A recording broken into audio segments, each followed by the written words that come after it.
सुप्रभात। मैं अभी आईसीआर का Indian institute of agricultural biotechnology Ranchi का एक धनचा का खेत में खड़े हैं।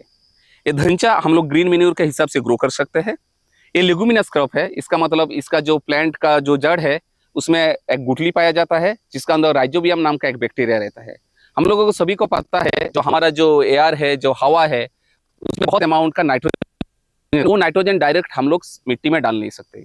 तो उसके लिए क्या करना पड़ता है, हम लोगों को यूरिया डालना पड़ता है या डीएपी डालना पड़ता है।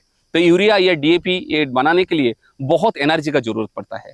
लेकिन हमारे पास हमारा नेचर ने, ये हमारा पृथ्वी माता ने ऐसा कुछ हम लोगों के पास एक फैसिलिटी दिया है। ये क्रॉप जैसे ये धनचा है तो पर एकड़ में ये 30 से 40 किलो नाइट्रोजन मिट्टी में फिक्स कर सकता है।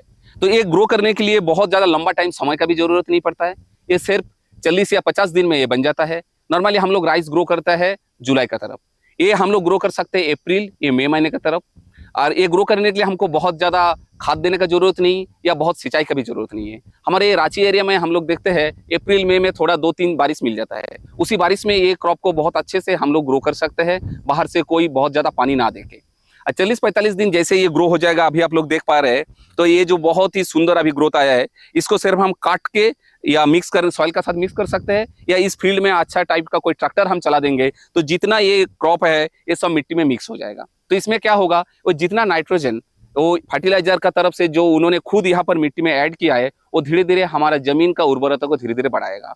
हम लोग देखते हैं जिस फील्ड में हम लोग बहुत नाइट्रोजन या डीएपी देते हैं, वो बार बार हर साल हम देते रहते हैं, तो धीरे धीरे वो जमीन का उर्वरता क्षमता बहुत कम हो जाता है।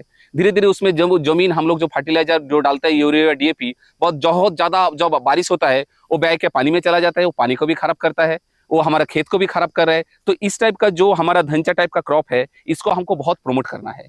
इसका हम लोग देखा है हमारे इसका सॉइल में एक कार्बन नाम का चीज़ है। जैसे हमारा आदमी का खून में एक ब्लड चीज़ है, ब्लड जैसे हमारा बहुत इंपॉर्टेंट चीज़ है, उसी हिसाब से सॉइल का हम लोग हेल्थ या उनका तबीयत बहुत अच्छा है जब इनका ऑर्गेनिक कार्बन बहुत अच्छा रहता है। लेकिन हमारा झारखंड का सभी सॉइल में बहुत कम रहता है, वो 0.3% का करीब रहता है या 0.2% का करीब। इसीलिए जब हम लोग बहुत सारा खाद भी डालते हैं वो खाद पूरा यूज नहीं कर पाता मिट्टी, या क्यों वो क्रॉप यूज नहीं कर पाता, क्योंकि वो धीरे धीरे बह के चला जाता है। लेकिन इस टाइप का क्रॉप आप लगाएंगे तो आप देखेंगे जितना ये हमारा जो हरीपन हुआ है वो सब मिट्टी में मिक्स हो जाएगा, तो मिट्टी को भी अच्छा करेगा, मिट्टी का कार्बन भी अच्छा बढ़ाएगा। और इसका जड़ जब बहुत नीचे जा रहा है तो जितना हमारा वो मिट्टी का अंदर अच्छा अच्छा खाने का जो पोषक तत्व है वो उसको लेगा, ऊपर में प्लांट में लेके आएगा, और जैसे मिक्स करेंगे सॉइल का ऊपरी स्तर में आ जाएगा, तो धीरे धीरे हमारा सॉइल का क्वालिटी बढ़ जाएगा। तो इस टाइप का जो हरियाली क्रॉप है हमारा फार्मर्स के फील्ड में प्रमोट करना चाहिए। तो हमारे ये फार्म में लगभग 40 एकड़ का फार्म हम इसी तरफ से ये ग्रीन मेन्यूर धनचा से कवर किए हैं।